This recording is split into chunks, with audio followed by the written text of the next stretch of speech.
带你追查事件真相，掌握证据变化。观众朋友你好，欢迎加入新闻大白话，我是主持人谭一文。节目一开始来介绍今天的特别来宾，首先是国际政治专家赖岳谦。主持人好，观众朋友大家好。还有退役少将厉正杰。一轮好，各位观众大家好。以及台大哲学系教授苑举正。一轮好，各位观众朋友大家好。好，观众朋友，这几天我们看到了美国介入了委内瑞拉的政局哦，那当然大家是持续的关心这个国际最强的焦点。好，但是美国后续在委内瑞拉这边要如何进行，我们赶快带大家来持续关注。好，现在大家说了，不是有个反对派的领袖马查多吗？他不是去年才获得了诺贝尔和平奖怎么不是他来接下这个马杜洛的政权呢？我们看到川普伪国女神就是我刚才说的马查多内幕曝光了。好，这个是《华尔街日报》的独家报道，说 CIA 的机密报告显示说马杜罗的政权高层的成员，特别是现任代理总统，也就是之前的副总统罗德里格斯在维持短期的局势稳定上面其实比马查多更具备实力。好，所以我们也看到了《金融时报》特别讲说因为华府的伪国过渡政权规划其实早就是以这个罗德里格斯为核心。好，因为他跟石油的产业关系很密切，而且不被视为是马杜罗的傀儡。好，所以是不是美国早就有一套剧本，而且这套剧本本来就没有放这个拿下诺贝尔和平奖的马查多在里头？好，所以我们看到了马杜洛在美国受审，所以他的副手现在已经是委内瑞拉的代总统。好，他有特别批评美国。好，我们先听听他怎么说。Vengo con dolor por el secuestro de dos héroes que tenemos de rehenes en los Estados Unidos de Norteamérica, el presidente Nicolás Maduro y la primera combatiente, primera dama de este país, Cilia Flores. Juro por el pueblo de Venezuela a no descansar ni un minuto para garantizar la paz de la República, la tranquilidad espiritual de nuestro pueblo, la tranquilidad económica y social。可以看到这是他宣誓就职这个总统的时候特别讲的这个态度是蛮强硬的，但是后来他其实有被川普呛。那最近看起来他的新闻是稍稍比较缓和说愿意跟美国来进行合作。好，所以委内瑞拉现在首都疑似也政变了这是在他们的首都叫做加拉加斯市中心有多处社区传出了这个枪响跟爆炸声。那我们看到这画面夜空出现了密集的这个曳光弹火光，而且伴随着重型机枪射击跟沉闷的炮击声。总统官邸的米拉佛洛雷斯宫呢，以及重要的军事设施周边更爆发了激烈的火拼。所以现在委内瑞拉是呈现一个蛮不稳定的状态。那还有是说不准庆祝，说5号的时候颁布了一项法令，要求国家、州跟市各级的警察机关立即在全国范围之内搜捕所有涉及煽动或是支持美国武装袭击的人员。那现有全副武装蒙面的人在城市的街道和高速公路上在巡逻当中。好，所以我们看到委内瑞拉的总统马杜罗他到底现在在干嘛？因为他现在已经被送到了美国。好，那大家就看到他的这个全程直播他押解的画面。好，他是5号在美方执法人员的押送之下从纽约的布鲁克林的都会拘留中心搭直升机前往这个市的曼哈顿联邦法院来进行出庭。所以你可以看到画面上圈圈的这个就是马杜罗他从直升机上下来。好，那当然大家也很关心说他出庭应讯他的结果是如何？目前看来他是拒认毒品等4罪。那他仍然强调说他自己是委内瑞拉的总统，仍然是，那也否认了毒品、恐怖主义、阴谋等4罪。那马杜罗的律师也强调说，美国的执法人员在他国领土上面进行了逮捕行动，实际上已经是同一个军事绑架，而且已然触犯了法律的规范。好，那马杜罗出庭其实在美国的纽约这边也发生了一些示威抗议，有挺川跟反战派他们在这个看到他在这个整个广场上面来抗议因为马杜罗出庭嘛，那大批的支持跟反对川普都采军事行动逮人的群众，他们在法院外聚集，有一派指控说，美国长期的被反民主强人绑架，不过另外一派指称说美国绑架了他国的元首，都用绑架的字眼，但是对象不同。有人是对于马杜洛的强权不满意，有人是对于川普直接到别的国家把人抓走不满意。好，那我们看到纽约市长曼达拉则认为川普政府单方面的袭击一个主权国家是战争的行为，那还批评违反联邦法律跟国际法，同时也对数万名住在纽约的委内瑞拉移民造成了严重的影响。好，所以现在美国的民众怎么思考川普呢？其实有些人认为说你去抓委内瑞拉的总统干嘛？你应该拼经济才对。好，所以有支持川普的选民说突袭委内瑞拉活捉马杜洛夫妇其实不是什么值得庆祝的事情，因为他们还是希望生活物价下降，而不是对外战争，而是把这个更多的钱投在像是教育、健保跟住房上面。所以接下来大家就好奇美国来攻打委内瑞拉，石油能不能有廉价石油的红利兑现？这恐怕就是川普维不维持满意度的一个重要关键。好，那到底这个美国攻击委内瑞拉，是不是因为石油？那这件事情有没有误判？我们看到川普他自己讲了什么话？他说相信美国的石油业可以在不到18个月的时间之内扩大在委内瑞拉的业务，而且要让相关的业务步入正轨。说美国政府正在考虑资助这些石油公司，所以他下一步怎么做呢？他要跟石油的巨头们来进行会晤。好，路透社就报道说川普政府计划在本周跟美国的石油公司高层来进行会面，讨论的就是要在政权更迭之后，怎么样来推动委内瑞拉石油的产量回升，而且为美国企业重返当地的铺路。好，那现在也看到啦，说好像有人说，其实委内瑞拉的石油没有人想去，有业界的人泼冷水说委内瑞拉的政治局势现在处在一个高度不稳定的情况，那石油产业长期失修，加上过去曾没收外国企业的资产，所以使得投资的风险是居高不下。好，我们看到最后是委内瑞拉的石油产业遭美国接管，俄中也发现有数十亿桶的权益是去向不明。好，委内瑞拉局势现在非常乱，但是国际上面还是很关注，因为它的目前时态是持续在进行当中。我们先问赖教授。特朗普就川普川普对于委内瑞拉的总统马杜罗的绑架行动是绑架行动之后呢，他面临的国内的法律问题跟国际法的违反的问题国内的法律的违反的问题已经很明白的，美国的国会现在正在重新在审议有关于这个国会授权法案的问题。那也就是说，他违反了美国的国内的一个军事行动，必须要事先通知美国国会，然后要经过美国国会的授权。他没有，他违反了美国的国内法跟宪法。他在国际上，他也违反了国际法，也违反了联合国第2条第4款的一个行为。那他也违反了联合国安理会的运作，因为你对一个国家采取军事行动，你要经过安理会的授权，他完全违反了。那这样一个完全违反了之后，我们要问的就是，那你要怎么样去治理你所谓的委内瑞拉？他说我派卢比奥如何治理？卢比奥，如果你美国的军队没有进入委内瑞拉，你如何能够治理委内瑞拉？所以他现在采用威胁恐吓委内瑞拉的代理的总统，就是说，如果你不听我的，你就惨了，你会比马杜罗更惨。下场更惨。那这个部分你们就语带恐吓了，而且呢，直接威胁到一个国家的代理总统的生命安全，这个已经是公然威胁一个国家元首的一个生命安全，这个已经是不可接受跟不可原谅的事情。但是我们很有意思的就是看到美国的盟友全部都保持静默，这个叫做什么？这个叫做道德沦丧，完全失去了国际话语权。以后在国际任何一件事件来的时候，美国的盟友如果再指指点点的话，全世界所有人都可以用2个字：闭嘴。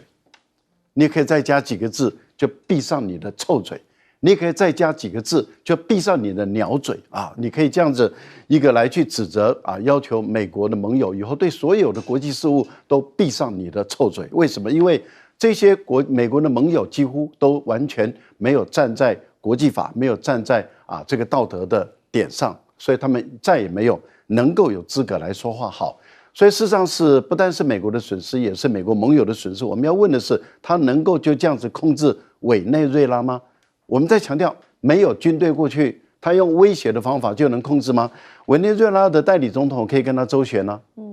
可以跟他说，我们愿意跟你讨论啊，我们愿意跟你谈判啊。哦，那怎么谈判？怎么讨论？那你要派代表来啊！我不可能我去美国跟你谈判嘛？那我们来谈的过程里面，事实上马杜罗的法案的这种绑架案正在美国的法院开始在受审。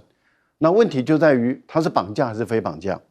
这个是首先第一个问题，也就是他是被非法的一个国家的元首被冒犯了他的主权，被移送到纽约，这个纽约的法官也要处理这些问题。所以我觉得这样的一个司法在走的过程中，美国的军队又不敢进委内瑞拉，那委内瑞拉一样的按照他们的程序来做。所以您看到委内瑞拉的代理总统的第一个命令就是搜捕那些叛国贼，也就是说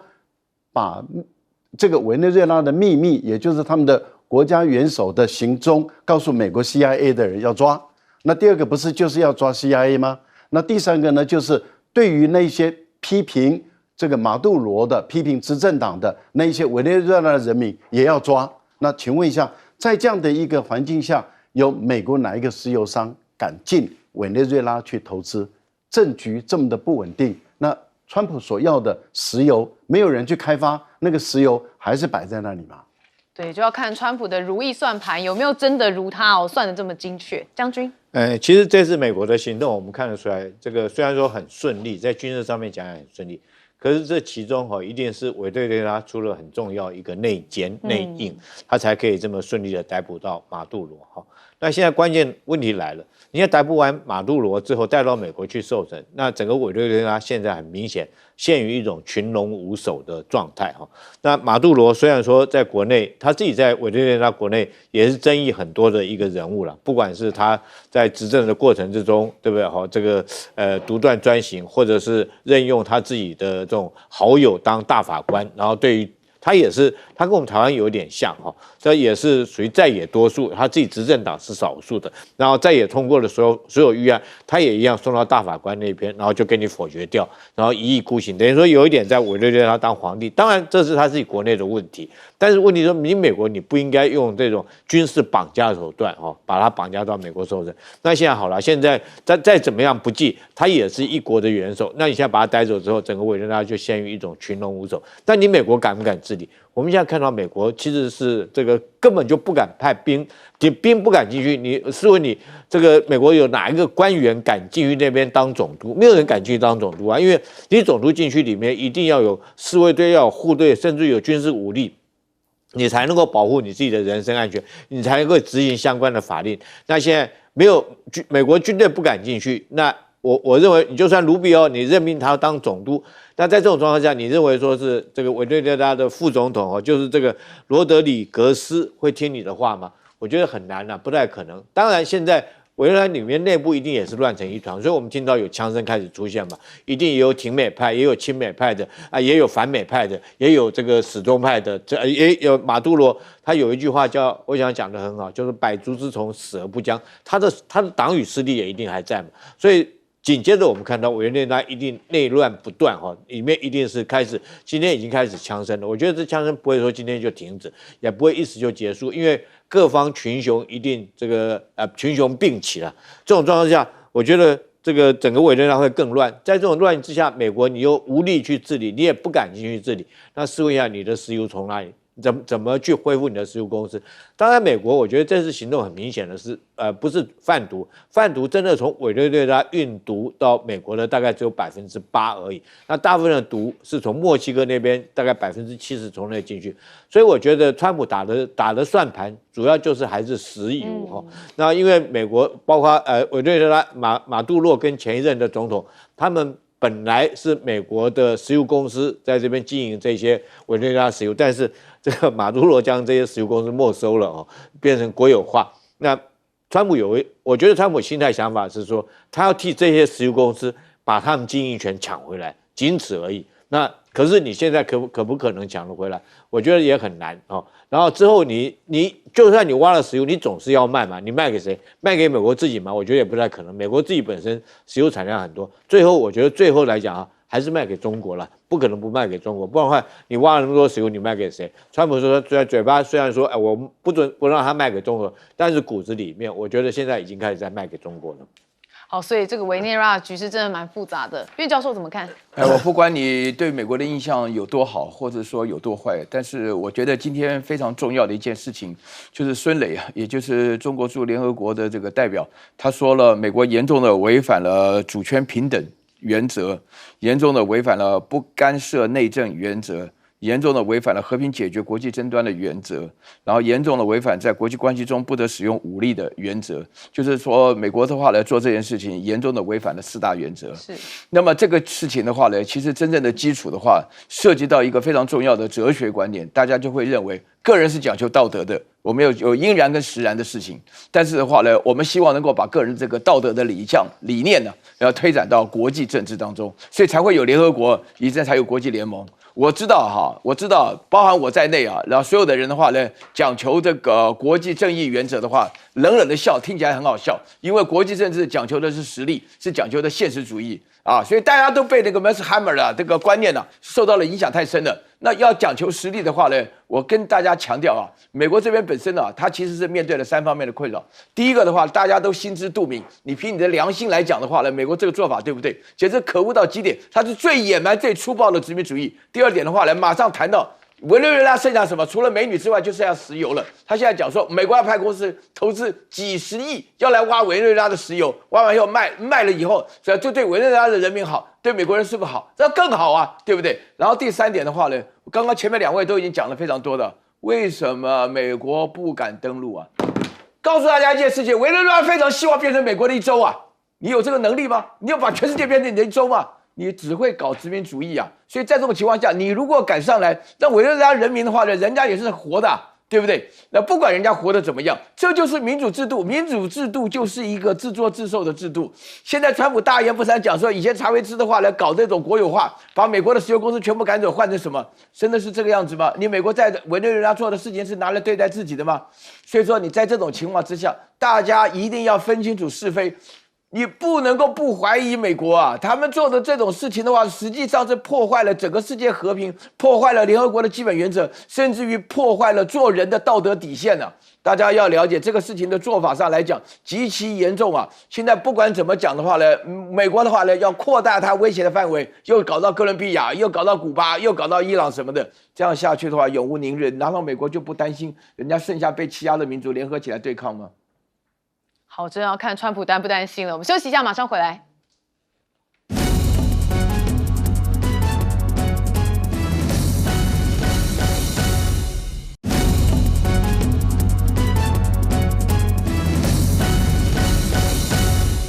好，我们看到川普这一季哦，打了委内瑞拉的耳光哦，好，算不算也是在打脸中国？啪啪很大声呢？哈，因为哦，委内瑞拉跟中国大陆算是战略这个支撑的紧密伙伴啊，所以我们就来带大家看啊，说现在啊，习近平发话了哈，他说啊，当今世界动荡不安，单边霸凌啊，冲击了国际秩序，各国应该尊重主权哦，遵守国际法，大国更要带头以身作则。他讲的话蛮大白话的，也听得很明白，所以啊，大家就说啊，他就在暗呛川普霸凌委内瑞拉。好，那当然川普啊这边有讲说啊，这个中美关系哦不受影响哦，说我这个4月访华会晤习近平是没有问题的哦。他又再度说啊，他跟习近平关系非常良好，所以不认为美国在委内瑞拉的这个军事行动会影响美中之间的关系。说委内瑞拉的石油还会继续的输往中国。好，真的没关系吗？我们还要再观察一下局势。好，但是哦，川普现在啊不只是委内瑞拉，他还锁定了另外2个国家啊，一个是哥伦比亚，另外一个是古巴。好，我们就来听听他怎么说哥伦比亚的。Colombia is very sick too, run by a sick man who likes making cocaine and selling it to the United States, and he's not going to be doing it very long, let me tell you. So there will be an operation by the U.S. and It sounds good to me. 哇，他说了大话，他说他哥伦比亚也病得很严重，如果有类似对美国的军事干预，他觉得不错。哇，天哪，他居然还讲这种话。好，那看到中国大陆的外交部发言人林健认为说啊，中方啊反对外部势力以任何借口干涉拉美国家的内政，那愿跟拉美国家继续团结协作，应对国际风云的变换。好，但是俄罗斯跟中国啊，他们其实也在联合国上面有做一个紧急的宣言。好，那这个紧急宣言啊，其实包含的是这个联合国安理会召开了紧急会议来商讨。中国、俄罗斯以及哥伦比亚代表点名批判美国霸凌，还说逮捕马杜罗是一个强盗的行径。那甚至因为马杜罗被捕之后，中国大陆的学者也特别警惕美国，说变成一个新殖民地的主义哦。这是香港中文大学的教授郑永年，他认为说啊，这已经远远超过过去的帝国主义的范畴，更像是早期的殖民主义，或者说是新殖民地主义的策略。好，我们还要带大家来看到的就是美国媒体也有报道说一件事情，也就是大批的美军机啊突然飞往了欧洲。他说，根据美国战区的报道，所有开源的航班追踪资料跟地面观察员的观测显示，竟然啊最近有大批的美军飞机突然飞往了欧洲，而且这些飞机主要的型号就叫做 C-17的运输机，可能满载着直升机。好，说部分的 C-17飞机啊，从第160特种作战航空团的驻地起飞。好，其余的机型还包含了 AC-130J 的炮艇机以及一架特种作战的飞机。好，所以就美国媒体称说啊，这个虽然美军机经常往返欧洲大陆，但这次短时间之内出动了军机的数量跟它起飞的地方引发了人们对美军未来可能在该地执行特种作战任务的一个猜测。好，因为委内瑞拉这件事情真的也是吓坏国际让大家的眼睛真的很大，所以目前美国军机的大批飞往欧洲的行动，大家也认为有一点猫腻。好，我们再看到大家关心啊，那日本的态度是如何？因为我们也有发现啊，他4号、5号高市早苗就2度回应这个委内瑞拉的事件，但是里头的字句刻意避免批评这个川普政府跟委内瑞拉的这个军事行动，所以他们自己国内的日本的立宪民主党的参议员啊，就认为啊，首相的表态没有拒绝他国使用武力，还有这个道德的行为，他对此提出抗议。那甚至令人惊讶的是啊，这高市首相声明的内文啊，是完全没有提到美国。好，大家就说啊，对于美国的部分高市早苗又开始双标了，遇到美国就他口啦。好，那日本的学者则认为啊，美国这次对委内瑞拉出手背后很有可能是带着消除中国影响力的考量，希望能够牵制中国跟俄罗斯在中南美洲的影响力。好，那日经亚洲啊也特别报道说啊，这个随着美国寻求强化对于北韩还有中国大陆的威慑，驻韩美军要扩大行动范围到朝鲜半岛之外，要建立的就是对应台湾有事的战备体系。有人认为日媒故意放这样的消息，是不是也特别想要再度针对台湾有事来进行挑衅？好，所以你可以看到高市早苗啊，还是玩2手策略嘛，因为他又讲了一个新年的谈话，说啊没有关上跟中国的对话大门。好，但是他仍然希望跟美国一起抗中，那又说要跟中国大陆对话，那很多人就觉得啊这个看不懂。那当然这也是国际上的一种外交的手段啦。不过我们还是看到一开始我们刚刚讲到一个比较新的快讯就是大批的军机突然飞往了欧洲大家认为是不是又有其他的军事行动可能呢？我们先问赖教授。这个不能够完全排除啊，因为我们也看到美国对于塞尔维亚的武器企也很有意见啊。前段时间本来美国就要领导所谓的北约国家要去攻打这个塞尔维亚，后来中国大陆紧急的用运20把这个红旗的导弹运到了这个塞尔维亚，然后因为这个红旗它本身的功能是强大的，所以后来美国的战机就不敢进入塞尔维亚。那这样的一个情形下的时候，刚好跟委内瑞拉不一样，因为塞尔维亚它一开始就定位跟中国的紧密关系，所以它在安全的这些工具的采购里面比较多是跟中国大陆来采购，那证明它是有效的。这个就跟巴基斯坦是一样的啊，巴基斯坦也是定位为跟中国的合作，所以巴基斯坦在这一次跟印度的交战中也处于非常有利的一个地位。但是问题是，像委内瑞拉跟伊朗，他们就比较接近于像俄罗斯的采购，是，所以他们的武器装备都建立在俄罗斯的系统上。伊朗也证明了它的防卫能力就效果不大了。这一次的委内瑞拉也证明了它的防卫能力效果不大。所以我个人的推断是这样子，我觉得川普的这一次的一个做法啊，表面上他看起来是要在于拉丁美洲加勒比地区跟拉丁美洲建立它的地盘。就是说这些国家都在我的这个淫威下啊，然后我高压统治下，我威胁你的安全的情形下，我随时可以把你国家领导人抓起来的情形下，拔掉的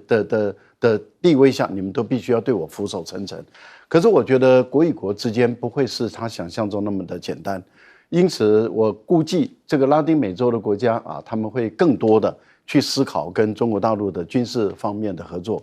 也就是说，这一次中国大陆到拉丁美洲的特使，其实就已经有跟相关的国家从过去的经济的合作啊，然后到政治的合作，现在已经要发展到安全的合作。安全合作如果越来越成熟的话，大陆的这些武器装备，尤其是防御型的武器装备，那么供应给这个中美洲跟拉丁美洲他们本身所使用的话，这个对美国的这些未来的军事行动就会产生很大的牵制作用。因为大陆的这些武器比俄罗斯高效很多倍，而且是跟美国是相抗衡的，几乎是平等的，甚至还若干的还超越美国。所以我觉得，如果他们大幅度的开始采用中国的武器装备，可能会改变整个拉丁美洲的局势，不会朝特朗普的想象中把拉丁美洲建立起它的地盘。我觉得这情况不会这样做。但是另外一个后遗症在哪里呢？例如说乌克兰。普丁对乌克兰的战争行为就变成有正当性了，然后这个高市早苗说台湾有事就是日本有事，没有正当性了，因为高市早苗不敢谴责这个美国，那他凭什么对于台湾说三道四？所以我个人是认为这一些国家，包括泽连斯基也好，跟高市早苗，他们都处于非常不利的一个地位，就显示出他们的人格很低下好，将军怎么看现在的局势？我觉得美国这一定是有所动作因为这批飞机它有个特性，它不是战斗机美军来讲的话，通常它应该在欧洲这北约的很多国家里面，它已经有 F-22或 F-35战机，但这次去的全部都是密支作战的飞机叫做密接支援，这是对地的一个攻击机。你看它包括到 AC-130 ，A 就是 attack 攻击的它在C-130飞机上面装了那种1动5的那种口径的炮，可以对地面火炮从天上直接发射，那种攻击力道是很大的。另外 C-17运输机它确实是可以带很多的直升机装在肚子里面，包括美国总统川普他到别国去访问的时候，他都是用 C-17装了他的那种空军，就是他每次我们看到他从白宫起飞的那架直升机海军陆战队那架直升机都是装在肚子里面运到他要去访问的国家，然后这边当地乘坐。所以 C-17如果说带的直升机是这种包括到 Apache 或者是眼镜蛇直升机的话那再加上这 AC-130，这很明显是对地攻击的一种态势。那我们就可以想想看，他在欧洲会对哪一个国家对地攻击？我们可以排除北约的国家是不太可能了那当然，第一个是塞尔维亚，会不会对塞尔维亚动手？那第二个来讲的话，有可能是中东的这些国家有可能对这些中东国家动手。但是无风不起浪，突然有这么多对地攻击的战机去，那我觉得后续来讲，一定这个美军在这边一定会有所行动。那我们回到刚刚讲，这个中国这次很明显的一定会抗议，因为我们知道中国跟委内瑞拉大概从2014年他们就已经签订了全面战略伙伴关系，在2023年的时候更提升为全天候战略伙伴关系。我们也知道马杜罗曾经到中国去访问，然后中国也高规格的用国事访问的高规格来接待他，那时候就签订了全天候战略伙伴关系。那中国在委内瑞拉里面投资的金额大概有600亿的美金这么多那大部分是投资他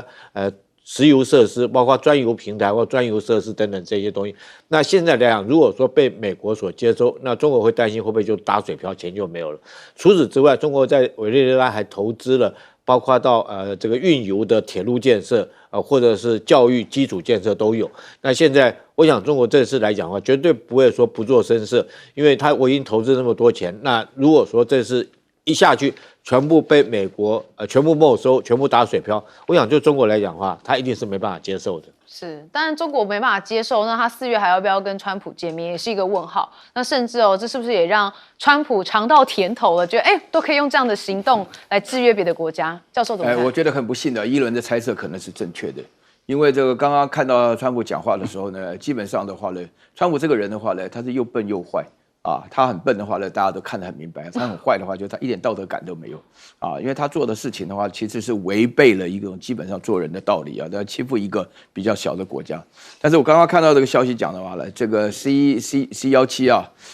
运送的话呢，里面的话呢，就是它里面包含的内容非常多，至少10架刚刚出去的话，我是觉得说美国这个做法上，把这个飞机船舰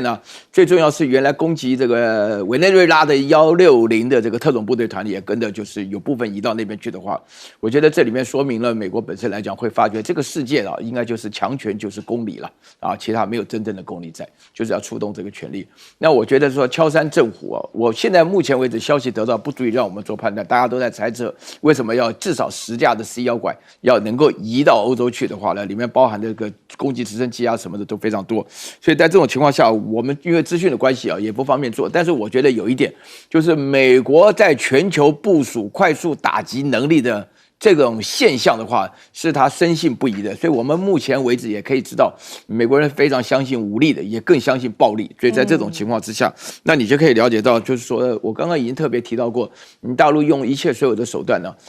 因为这个是严格来讲大陆应该发展远程运载的能力了，因为这个确实是你虽然你特种兵很行，但是美国的远程运载能力就是展现下，确实是非常厉害的在这种情况下，我觉得美国自己的话呢，就是无所节制，终究会导致于这个中国目前为止要发展这种远程运载的能力，以便跟美国抗衡。所以说，请大家要稍微了解一下，这个美国是全世界上在这种远程运载能力很强的情况下，对于一个主权国家就进行打击。而且刚刚在这个电视中，大家也可以看到，那个川普就会他自己以他的道德标准来评价这个国家好还是不好，然后呢要攻击什么的，那讲话的话呢就是语带威胁。那这种情况下，我觉得这个风气是不可长的。那当然了，有一些国家的话呢，因为美国按照原有的实力，导致很多国家的立场。因为最近的日本的话呢，日本的这个朝日新闻他们就讲，就是日本根本面对美国就没有立场。所以高市早苗这种讲话的方式，就是支支吾吾的讲起来的话，平常对人家讲的都是冠冕堂皇，现在的话呢就没有立场，所以讲话前后矛盾，也不足为奇了。好，我们休息一下，马上回来。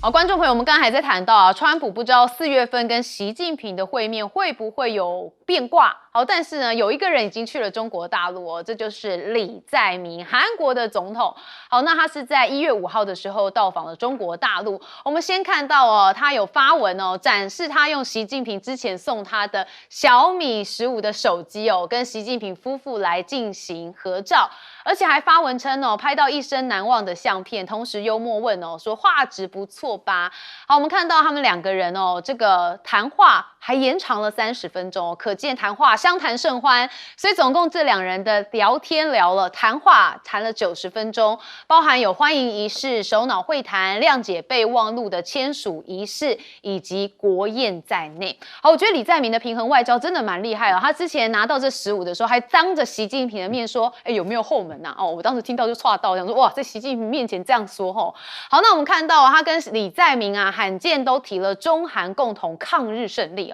说要希望做出正确确的战略选择，所以共同的敌人抗日，所以是日本。好，那隔了2个月再会晤习近平，李在明说韩中的关系恢复来到了元年。好，李在明在北京发帖说倍感慨，说回忆起多年前访北京的经历是他在担任城南市长时访北京的往事。那如今他是以大韩民国总统的身份再次来到这，心里是倍感慨，甚至他也特别提到说这个经历了外交空白之后，他们积极的奔走，成功推动了关系正常化，其中全面恢复此前一度停滞的韩中关系，他认为这是重要的成果之一。好，那除了这个首脑会晤之外大家也很关心就是中韩之间的经济合作。那现在他们也拉紧了经贸纽带希望能够开创合作共赢的新局面。那这个是这个中国大陆的国务院副总理何立峰跟李在明出席了这个商务论坛。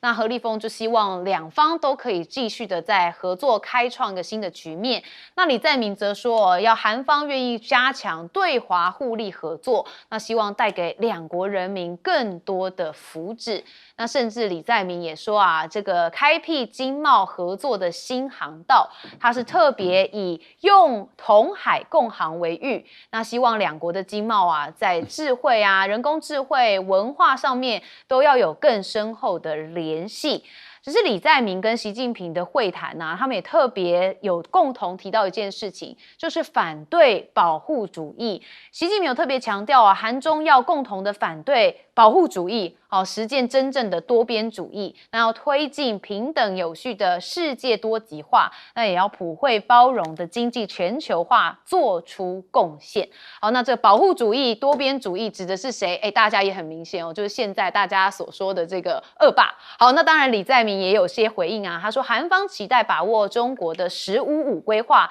带来的机遇，那希望两国的经贸能够推动更多的成果。好，那韩中其实做了很多事情，他们的经济合作当然有一些实质上的，就是签了9项的 MOU。那新世界跟阿里巴巴展开了合作。好，我们看到韩国的新世界集团跟中国大陆的阿里巴巴集团国际站他们签署了 MOU， 那将透过阿里巴巴的线上平台来出口韩国的商品。好，那韩国的鱼饼制造商、三晋食品等企业也是各自的这个大陆合作伙伴来签署另外3份的 MOU， 那就是扩大了韩国食品和美容产品对中国大陆的出口。哇，看起来接下来韩中的关系一定会持续的高涨，尤其在经贸上面。好，那中国大陆这边也是多方在秀实力。我们看到李强他特别讲到，科技的生命在于应用，要进一步的完善产业的生态，就要拓展应用的场景，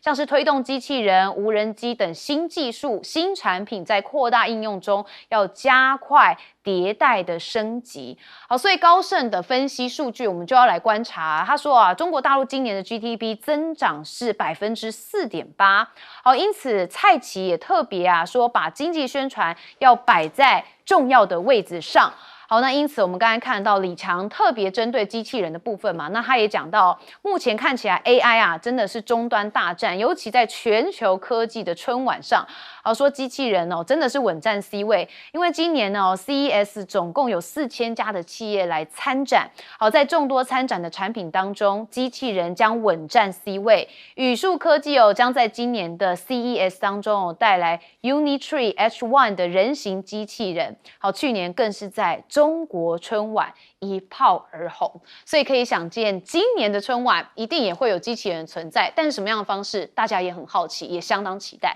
好，我们看到了这个韩国跟中国大陆现在关系相当紧密，尤其李在明跟习近平之间的互动，大家也都觉得真的是蛮会玩外交的。我们问教授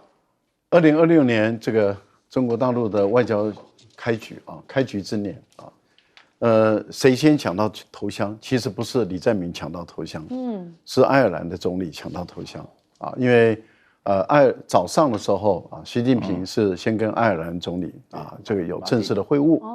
而且呢彼此之间谈到了很多的计划，而且呢爱尔兰他也很愿意，也很希望能够参加加入这个15+5计划因为大家都已经看到了中国大陆的15+5计划会是开始大陆超越美国的这个计划，这个是非常重要的历史的时刻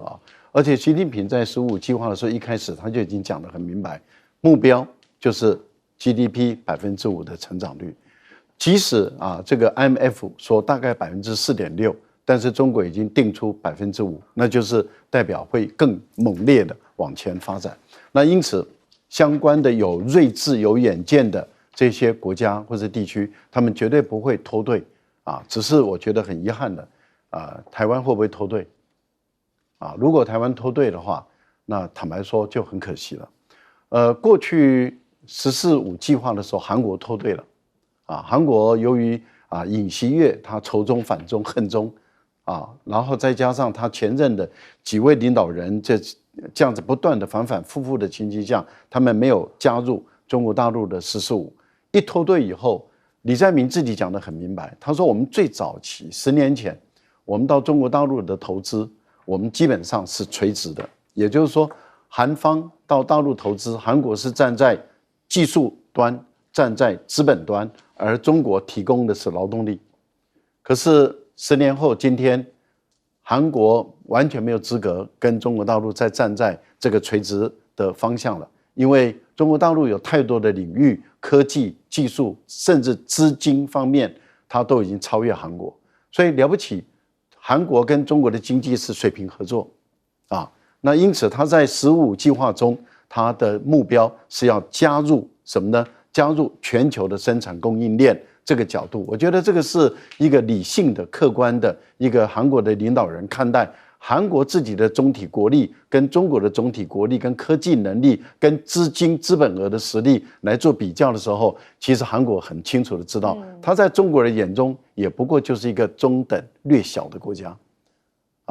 不是中等略大的国家。其实连日本在中国的眼中也就是一个中等的国家，因为一个整个日本都不到中国的1/4了所以我觉得大陆在看待很多国家的时候，所以他才会提出就是说欢迎15计划加入中国的这个列车，因为错掉这个列车就会可惜了。我再举一个简单的例子，法国也就是因为没有加入中国的13·5跟14·5，所以法国到今天为止，本来在欧洲是领导国的，现在变成德国超越。可是德国的上任的这个政府也脱队了，所以你看德国现在的经济出的很大的一个问题。我觉得有远见的人不要脱队于中国的15计划，拜托台湾也千万不要脱队。郝晏教授怎么看？我觉得这一次李在明访问北京的时间上来讲的话呢，算是比较长的了，而且他们会晤的时间跟领导人的会晤时间也算是比较长的话呢，我觉得有3方面的意义了哈。首先的话呢，过去那么就是这个尹锡悦跟这个李在明之间的话呢，确实是构成了一个完全不一样的一个感觉哈。那个尹锡悦的话呢，对于拜登总统跑到白宫去唱这个 American Pie 的那个时候，大家记忆犹新那是一进的天美，天美以后的结果呢，就是导致这个朝鲜的态度非常非常的恶劣非常就宣布就不诉求统一了就是基本上这个韩国跟朝鲜之间就分离，那这个对于朝鲜半岛是非常危险。那李在明本身来讲的话呢，就是刻意要扭转这个形象。然后第二点的话呢，但这个我不晓得大家知不知道就是说韩国本身并不是单单只有工业上要学这个中国。大家知道，我们在韩国人知道，韩国最有名的泡菜 kimchi 的，韩国人泡菜99%是这个山东青岛产的有一个叫人造镇里面的，它产的非常多韩国人嘴巴是不喜欢中国人，那吃的是中国做的韩国泡菜因为地方文化接近嘛。事实上，你在韩国要区分开来的话那我自己成长的背景当中，那个我们家里的韩国华侨都是山东人特别多嘛，所以在这种情况下的话，大家非常接近。那韩国会发觉说，它之间的话呢，追求上来讲不单单是只有工业或者说大陆的那些科技机器人韩国很行的地方，中国更行那韩国发觉非要依靠这个大陆来发展经济不可。那第3个部分的话呢，我必须要强调一下。就是韩国这次的话做了很多的，带了200多人，李在明带了200多个企业家，里面包含了韩国最重要的是要推动他的文化，那个 K-pop。说句良心话了，你那个韩国人唱唱跳跳的，在中国原来你要维持一定的趋势，像我们在台湾的话呢，基本上的话呢，这些人明星在大陆红的，慢慢年纪都大了。在新的接下来的话，他们有自己的嘛。所以韩国现在发觉啊，那个乐天的话呢，它这一波没有接上啊。韩国本身来讲，所有东西的话呢，不靠中国都不行。所以你在这种情况之下的话，韩国一方面要改善自己的这个安全的问题，另外一方面的话呢，要改善自己这个邻居实在是地缘关系的问题，跟中国非常近。你要改变的话呢，就是也根本就没办法区隔。如果没办法区隔的话呢，那么你最好呢，就是要能够了解到大陆的发展。所以我觉得心态上要调整。但是我话说回来啊，李在明他做一件事情非常努力，在韩国到今天还在做啊，就是韩国每逢周末的时候都有人反中的游行啊。大家一定要注意这件事情，因为韩国人对中国人，还包含日本人对中国人的态度上来讲都很不友善。那么这一次的话呢，之所以高调的接见李在明，里面有一个最重要的含义，就是做给日本看啊，因为日本的经济贸易团刚刚想去大陆，马上被打枪，你不用来了啊。那这个韩国本身来讲，200多人团，所以做给日本看，但是能不能够把握这个机会，就要看李在明自己的能力了。有一种隔山打牛的味道。将军怎么看？这次其实这个李在明带的这个小米15这款手机有很深的外交含义在里面。这只手机是在 APEC 的时候，这个习近平送给李在明，是那时候送了，为什么送这只手机呢？这只手机是中国制造没错，可是里面有很多的韩国的三星公司的元件在里面，包括萤幕，包括它感光元件是韩国三星或者是 LG 做的。所以习近平当时送给韩国送给李在明这个手机，代表的就是中韩两国的一个这企业的经济上面一个合作的一个象征。但是我觉得那时候李在明可能是无心脱口而出，其实讲那句话平常讲不是很有礼貌说这你有没有后门？所以我说我都讲中国的一个，因为那时候美国最常讲的就是中国很多东西有后门嘛，或者是说中国讲说你美国卖给我的晶片里面有后门。但是我觉得那时候习近平反应的非常的得体这个很多把这个尴尬立刻化解掉了，然后你自己看看有没有就化解掉。所以我觉得这次李在明特别拿这款手机在那边自拍，拍了以后他还讲了一句话，他说怎么样，画质不错吧？为什么讲画质不错呢？因为感光晶片跟这个感光元件跟这个萤幕是韩国三星做的，所以李在明才会讲这句话。所以我觉得从中也看出来两个国家领导人的那种及时的那种智慧跟幽默，化解一场可能面临的一场外交上的尴尬。那这次我觉得李在明去，我们经常讲韩国他有一个我们经常讲他的国家策略是这个安美经中啦，就安全是靠美国的经济上面靠中国，因为美军到现在还在韩国驻军嘛，可是他跟中国又离得这么近，所以他经济上面必须要靠中国。可是我们看到这次由于中国跟日本因为高市早苗冒了那番言论之后，他让李在明有机会跟中国能够靠得更近，能够跟中国这个递出他的投名状所以他这次去特别2件事情，我想日本会跳脚。第一个，他特别要将他的安重根，就当年在这个地方刺杀日本首相伊藤博文的这个韩国这个烈士的遗骸要接回韩国去，那当然就戳中韩国日本的这种痛处在这个地方。第二个来讲的话，李在明还说他要到上海去看当初韩国的临时政府所在地。其实那个地方我去过，我去过。我去的时候我还特别很好奇，他中午的时候是休息，下午才开门。就我中午的时候去的时候，我是经过那边，我就看到外面大排长龙，然后一看，当然都是黄皮肤、黄面孔，可全部都是韩国民众，所以大排长龙都是韩国民众。韩国人他们只要到上海去旅游的话他们都会到那个景点去参观。当然，从其中你可以感受到，当然是缅怀这个历史的这一段过往。那当初韩国被日本这个殖民的时候，他们将他的临时政府就设在上海这个地方，设一个这个临时政府在这边。